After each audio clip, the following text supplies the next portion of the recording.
सांगली जिल्ह्याचे खासदार विशाल पाटील यांना पुन्हा एकदा भाजप प्रवेश करण्याचे मंत्री विखे पाटील यांचे आव्हान यश येणार का याची जिल्हाभर सर्वत्र चर्चा।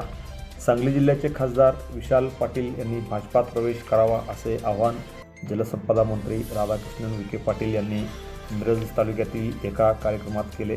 याची चर्चा मात्र संपूर्ण महाराष्ट्रात झाली। यावरती खासदार विशाल पाटील यांनी मी अपक्ष म्हणून खासदार म्हणून निवडून आलो असलो तरी मी काँग्रेसचा सहयोगी सदस्य आहे, मी आहे त्याच ठिकाणी समाधानी असल्याचे सांगितले व भाजपात प्रवेश करण्याचा काही संबंध नसल्याचे जाहीर केले। त्यामुळे खासदार विशाल पाटील यांना पुन्हा एकदा भाजपात निमंत्रण दिले।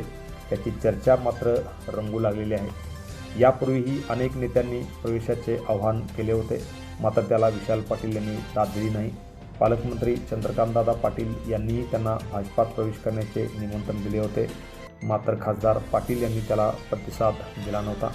मिरज तालुक्यातील बेळंकी येथे म्हैसाळ विस्तार योजनेच्या कामाच्या कार्यक्रमासाठी राज्याचे जलसंपदा मंत्री व भाजपचे एक वजनदार नेते राधाकृष्णन विखे पाटील आले होते।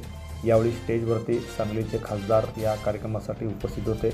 यावेळी स्टेजवरतीच मंत्री राधाकृष्णन विखे पाटील यांनी सांगलीचे खासदार तरुण आहेत, आमचं व त्यांचं नातं आहे, त्यामुळे त्यांनी विशाल पाटील यांना आमंत्रण दिले भाजपात प्रवेश करण्याचे।